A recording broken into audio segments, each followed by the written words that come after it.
She's wet herself. So clean her up. I was shocked when I received a call from my sister-in-law while shopping at the supermarket. She said she had left her 2-year-old daughter at our house and gone on a trip.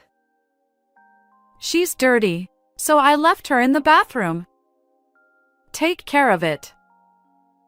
She hung up the phone while humming a tune. Feeling overwhelmed with anxiety, I rushed home in a panic. When I opened the bathroom door, I found my niece floating in the bathtub. I lifted her up, limp, and resolved to get back at my sister-in-law. I am a 28-year-old housewife, and I married Jason, who is 2 years older than me, 3 years ago.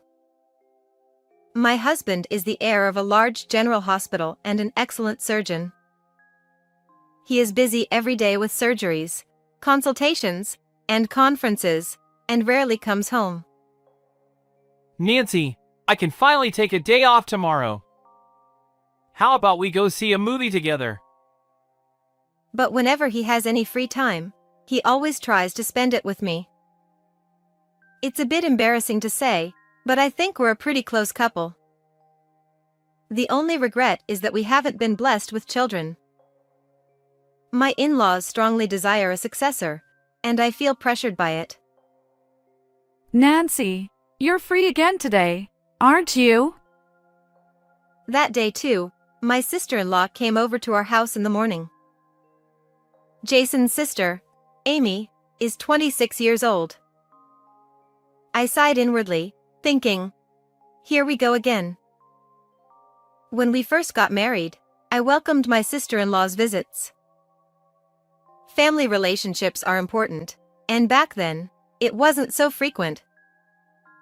But at some point, she started coming over almost every day. Her husband is a long-distance truck driver who is rarely home, sometimes not coming back until late at night. While I was puzzled by her somewhat brazen behavior, she eventually took our house key without permission and even made a duplicate. You can't just make a copy without asking and come in as you. Please return the key. No way. I made it just for that. You said I could come over anytime before, didn't you? I meant within reasonable limits. You're an adult. You should understand that. No matter how many times I warned her, she ignored me and kept the spare key. Even after my husband scolded her, she would still come over unannounced. I brought my daughter Emma today. She hasn't had breakfast yet. Make something, will you? Ignoring my words, she entered the living room, and beside her stood my 2-year-old niece, looking gloomy. Oh, Emma is hungry again today. I hurried to the kitchen counter. The reason I couldn't completely reject Amy was because I was worried about my niece, who wasn't being properly cared for. It's such a hassle doing housework with just the two of us. Nancy, you're lucky. You can practice parenting with Emma. Amy sat on the sofa, laughing loudly, while my niece sat next to her, silently looking down. Still, neglecting your child's meals is unacceptable. Ha! You're just a childless housewife. You can't even produce an heir. Angered by my advice, Amy started yelling, saying a woman who can't have children has no value. Well, I'll be the one to produce an heir. All the inheritance from the hospital will be mine. Why did I even have a girl? I wanted a boy. Stop it. Emma can hear you. It's fine. It's the truth. She glared at Emma next to her and nudged her with her elbow, as if telling her to go away. Seeing my niece on the verge of tears, I hurriedly placed the freshly made breakfast on the table. Emma. Breakfast is ready. You like toast with a fried egg on top, right? My niece gave a relieved smile at my words. Oh, I'm really worried about Emma. That's why I can't completely push Amy away. I was at a loss. One morning, amidst these everyday events, She's wet herself, so clean her up. I was shopping at the supermarket when I suddenly received a call from my sister-in-law. I'm going on a trip for 3 days starting now. Emma's dirty, so I threw her in your bathroom. Take care of it. What? What are you talking about? Where are you going? I tried to get more details, but Amy hung up the phone while humming a tune. Emma. She must be so scared being alone. I hurried back home. Her clothes must be wet from the accident, and she could catch a cold. I burst into the bathroom, searching for my niece. Then, a piercing scream, louder than I'd ever made, escaped my throat. We reuse bathwater for laundry, so the tub still had quite a bit of water in it. And there, floating in the water, was my niece. Emma. Open your eyes. With trembling hands, I pulled her out of the tub, calling her name repeatedly. But her face was pale, and she lay limp, not breathing. I immediately called an ambulance and rushed her to the hospital. I can't believe this is happening. I tearfully explained to my husband what had occurred when he arrived at the hospital. This is beyond horrible. Where did Amy go? Enraged by his sister's irresponsibility, my husband lost his temper. As a doctor, I left the hospital matters to Jason and focused on tracking down my sister-in-law. First, I went to my in-laws' house, explained the situation, and borrowed the key to Amy's house. When I visited her house, not only did I find out her travel destination, but I also discovered a series of horrifying things. I can't believe she was doing this. I will never forgive her. Furious, I swore to avenge Emma. Amy said the trip would be for 3 days. During that time, I will expose all her wrongdoings. I contacted a lawyer and child protective services and gathered evidence at my sister-in-law's house. After a hectic few days, the day of Amy's return finally arrived. I was sure she would come to our house to pick up my niece, so I waited. Sure enough, she showed up. I'm back. How was your 3-day parenting experience? You must have learned a lot. You should be grateful. Amy barged into the living room with a smug attitude. I sat on the sofa, glaring at her coldly. Where have you been? Because you left Emma in the bathroom, she ended up floating in the tub. As I faltered and looked down, Amy turned pale. What? Are you saying Emma's no longer alive? You should have taken better care of her, you incompetent childless housewife. You left her at our house without permission. Do you know how scared she must have been? I stood up abruptly from the sofa. Let me tell you, Emma was saved at the last moment. But if she had been found any later, it would have been too late. In fact, thanks to the paramedics' desperate efforts, my niece had been resuscitated. She still couldn't leave the hospital, but she had recovered enough to talk without any lasting effects. When Emma woke up, my husband and I held hands in joy. Oh, she's alive. Don't scare me like that.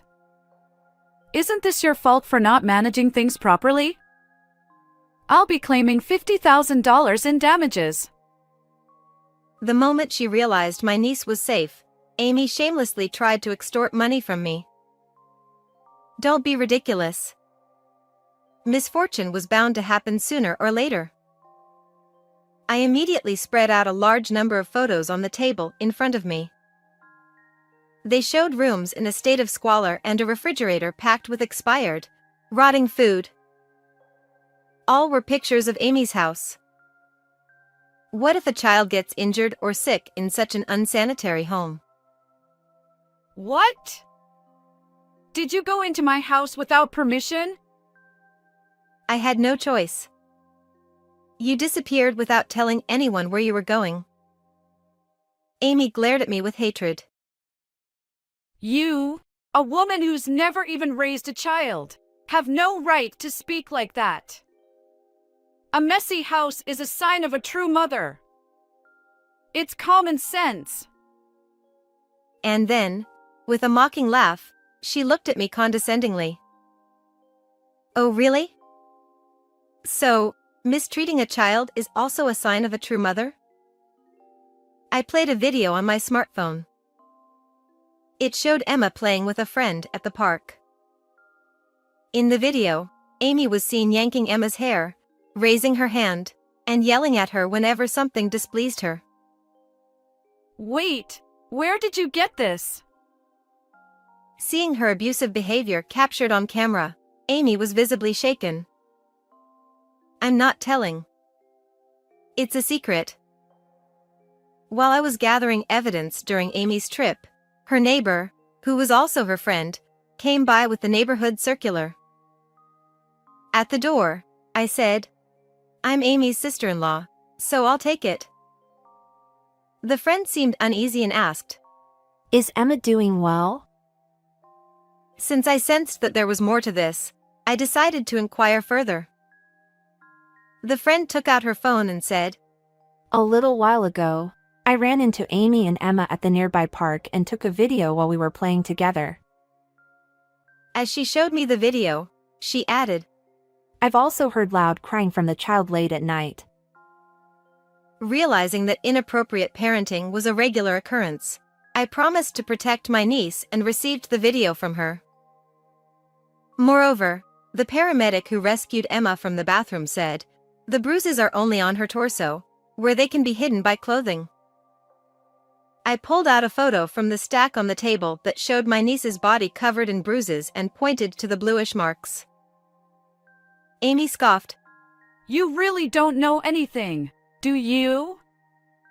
Kids get bruises from running around and playing. She turned away dismissively. If she fell, there would be scrapes on her knees or arms. But bruises only on places that are hidden. That's a sign of abuse. In fact, Emma had been taken to my husband's hospital. He had seen similar injuries before and reported it to Child Protective Services. When Jason asked Emma, she tearfully admitted, Mom did it. Jason examined her, and he knows everything. Amy stammered. Wait, but... No!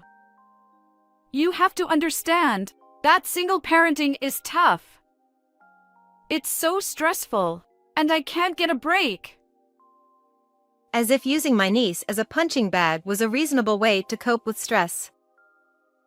I was furious. Oh, really?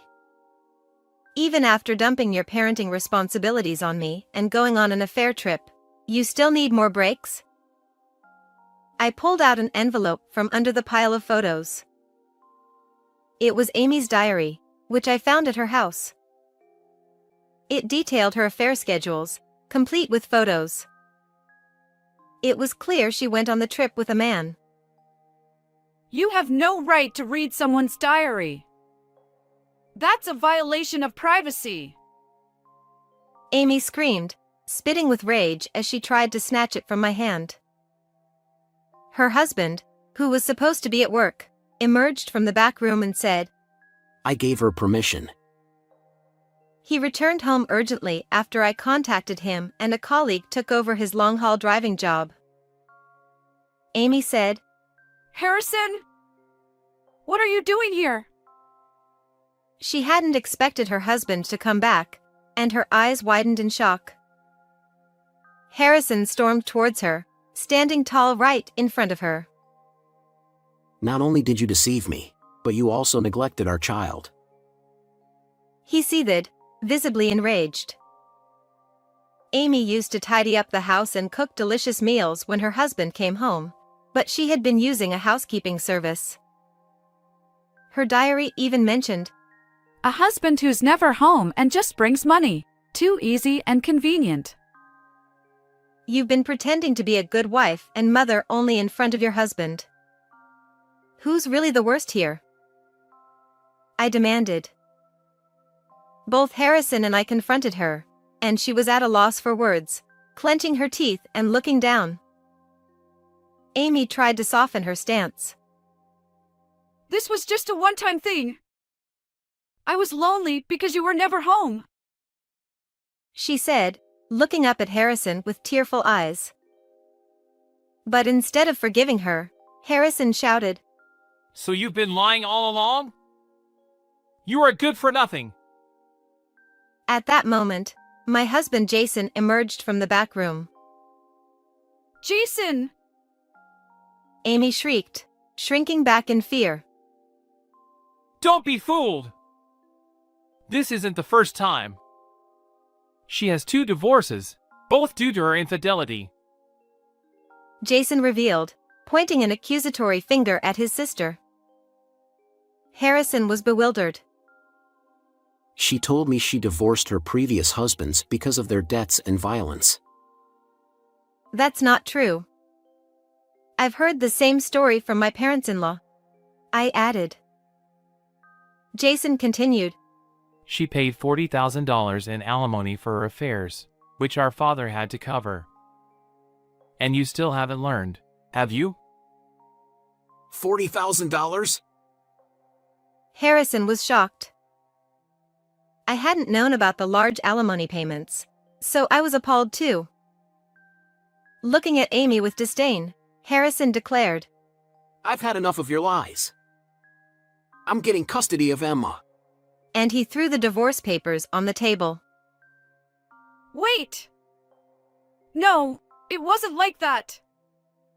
I just made a mistake. If we divorce, I won't get any inheritance. Do you want that? Amy clung to Harrison, trying to manipulate him with the prospect of inheritance. But Harrison slapped her hand away. Enough! You've abused our child and repeatedly cheated. You're cut off. You won't get any inheritance. He shouted. Your parents said they never want to see you again. To them, you're a stranger now, I added. Amy turned pale and stammered, realizing she had lost everything. She tried to cling to her husband, but he pushed her away. She tried to make excuses for her brother, but he yelled at her. Finally, she fell at my feet, desperate. We women should stick together, right? Please help me. Amy, drenched in sweat with her hair in disarray, looked utterly pathetic. I don't want to be associated with someone like you. It's impossible to help each other when all you do is take advantage. I replied coldly. As the phone rang and a man's voice answered with hello, I snatched the phone from Amy. Hello? I'm Amy's sister-in-law. Did you know she's about to be divorced for the 3rd time and has a history of cheating? I began recounting everything to her lover. Amy screeched and tried to attack me, but Harrison and my husband restrained her, holding her tightly. Calmly, I continued talking to the man and then ended the call. You didn't tell him you were married, did you? He's furious and said he's breaking up with you. I handed the phone back to Amy, who frantically tried calling him again. But all she heard was, the number you have dialed is not in service. After about 30 attempts, she finally realized she had been blocked and began to wail. Harrison will get full custody of Emma. Plus, we're demanding $5,500 in child support and $50,000 in damages, totaling $105,000. I declared firmly.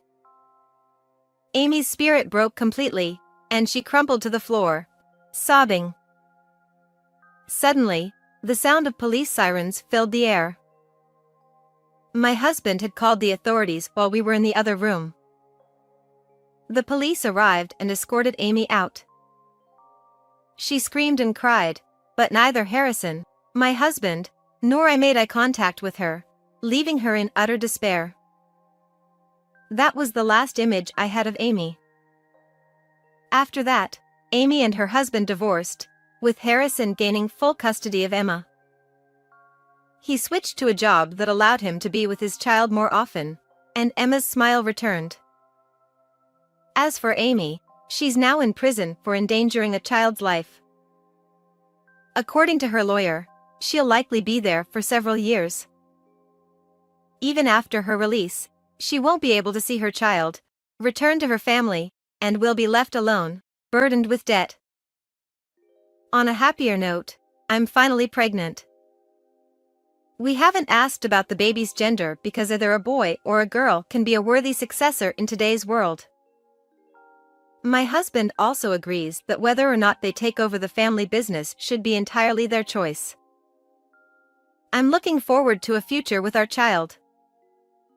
How did you like this story? Don't forget to subscribe to the channel. See you in the next video.